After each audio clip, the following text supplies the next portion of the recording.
برادر مکرم محمد عبداللہ نے سوال کیا ہے کہ کیا میں پاکستان میں علماء کا کیا کردار ہے، اور ہم نے سنا ہے کہ بعض علماء اکرام اس کے خلاف تھے۔ تو بھائی اس جواب کو سننے سے پہلے آپ ایک بات ذہن نشین کر لیں، تحریک آزادی ہند ایک دوسری چیز ہے اور قیام پاکستان ایک دوسری چیز ہے۔ یہ دونوں علیحدہ علیحدہ چیز ہیں، ان کو خلط ملط کر کے عام لوگوں کا ذہن خراب کر دیا گیا ہے، اور خصوصاً جو یہ یہود و ہنود ہیں، قادیانی ہیں، یہ باطل لوگ جو ہیں، کفار لوگ ہیں، ان کا یہ مشن ہے کہ عام لوگوں کو علماء اکرام سے بدظن کیا جائے۔ جب یہ لوگ علماء سے بدظن ہو جائیں گے تو بے دین ہو جائیں گے اور گمراہ ہو جائیں گے، ان کا مشن پورا ہو جائے گا۔ تو آپ یہ سمجھیں، غالباً 1526 عیسوی سے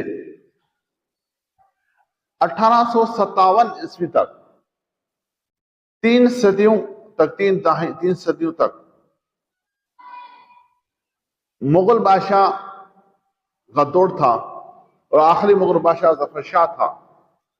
یہ انگریز بہادر آیا، تجارت کے نام پر تجارت کی، بعد میں اس نے اپنے بڑے بڑے شہروں میں گودام قائم کیے، پھر ان گوداموں کے تحفظ کے لیے اپنے سپاہی ماہ اسلحہ لانے کی تحریری اجازت نامہ لیا، کیونکہ انہوں نے بڑے بڑے نظام پیش کر چکے تھے بادشاہ کے نزدیک، وہ بادشاہ نے اجازت دے دی۔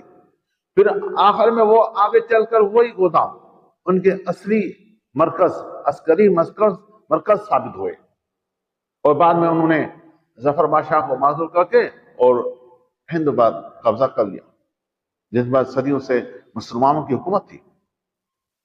بعد میں علماء اکرام نے 1857 میں کے بعد شاہ ولی اللہ محدث دہلوی، شاہ عبدالعزیز، شاہ اسماعیل شہید رحمہ اللہ علیہ جیسے محققین نے مورخہ کیا، اور علماء نے ہندوستان کو آزاد کرنے میں تحریک چلائی، اور علماء نے بڑی بڑی قربانیاں دی۔ میں چیلنج کرتا ہوں کہ کیا ہمیں پاکستان کے لیے یا ہندوستان کی آزادی کے لیے علماء اکرام کے سوا کسی ایک بھی معتبر آدمی کو بتائیں جس نے جان کی قربان دی ہو، یا کم از کم جیل کی قید اور بند کی صحبتیں برداشت کی ہو۔ ایسا کوئی شخص نہیں،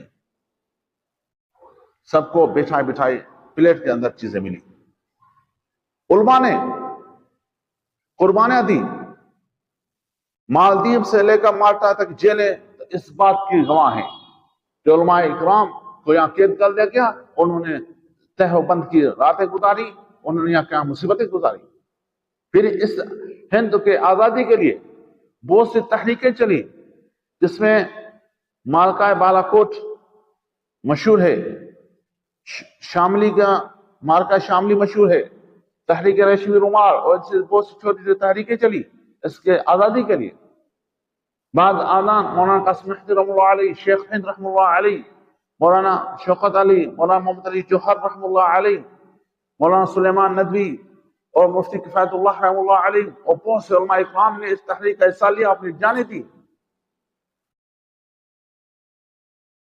57 کے بعد 1857 کے بعد یہی علماء اکرام تھے جو ہندوستان کی آزادی کے لیے تحریک چلا رہے تھے اور جدوجہد کر رہے تھے، اور 1885 میں پھر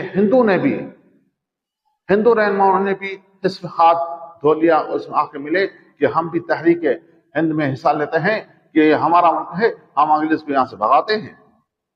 پھر یہ کانگریس وجود میں آیا، تحریک نے زور پکڑا، اور انگریز بہادر جب یہاں سے جانے لگا تو اس نے ویسا نہیں کیا، اس نے ایک اور شاطر چال چلی کہ ہندوستان کو تقسیم کر دیا، مسلم لیگ کو بنایا، یہ وجود میں آیا، اور قیام پاکستان کا نعرہ لگایا، اور مسلمانوں کو ابھارا لا الہ الا اللہ محمد رسول اللہ کے نام پر، اور پھر یہ وطن عزیز ہمیں حاصل ہوا۔ ہمارے علماء اکرام پاکستان کے قیام کے خلاف نہیں تھے، لیکن وہ ہندوستان کے تقسیم کے خلاف تھے کہ ہم نے جو جدوجہد کی ہندوستان کو آزاد کرانے کے لیے، نہ کہ اس وجہ سے جدوجہد کی کہ ہندوستان کے ٹکڑے کر دیے جائیں جس میں انگریز بہادر کا فائدہ ہو۔ اور پھر قیام پاکستان میں، قیام وطن عزیز میں اہم کردار علماء اکرام کا ہے اور علماء دیوبند کا ہے۔ قائد اعظم محمد علی جناح رحمۃ اللہ علیہ سے پوچھا گیا کہ علماء آپ کے ساتھ ہیں، تو انہوں نے فرمایا کہ ہاں نا، ایک ہے مولانا اشرف تھانوی رحمۃ اللہ علیہ جو زہد اور تقوی میں سب سے زیادہ ہے۔ آپ نے دیکھا نہیں کہ مشرقی اور مغربی کیا پاکستان کے پرچم کی کشادی پرچم میں کون سے علماء اکرام تھے جنہوں نے پرچم کشادی کی؟ پرچم کشادی کرنے والا مولانا شبیر عثمانی رحمۃ اللہ علیہ تھے اور فازادہ مولانا ظفر عثمانی رحمۃ اللہ علیہ تھے۔ ان دونوں نے، ایک نے مشرق میں کی، ایک مغرب نے پرچم کشادی کی، اور یہ علماء دیوبند تھے، یہ ہمارے اکابرین تھے۔ تو کیا میں پاکستان میں ہمارے اکابرین کا اہم کردار ہے۔ 1953 کا قانون اور 1973 کا قانون جو اسلامی قانون ہے، اس قانون کو نافذ کرنے، قائم کرنے والا، لکھنے والا اور ملک میں کام کرنے کی کوشش کرنے والے کون ہے، تحریر کرنے والے کون ہے، ان کو ترتیب دینے والے کون ہے؟ یہی علماء دیوبند ہے۔ تو علماء کا بہت بڑا کردار ہے تحریک ہند میں، آزادی تحریک میں اور قیام پاکستان میں۔ اور پاکستان آزاد نہیں ہوا۔ آزادی کا مطلب کیا؟ آزادی کا مطلب یہ ہے کہ کوئی چیز قید ہو یا کسی قبضے میں پھر اس کو چھڑایا جائے۔ یہ تو وطن عزیز کسی کی قید بھی نہیں تھا، بلکہ یہ ہندوستان میں حصہ تھا، اس سے اس کو جدا کر دیا گیا۔ جب قیام وطن عزیز کا قیام ہوا تو عطا اللہ شاہ بخاری رحمۃ اللہ علیہ نے تقریر کی۔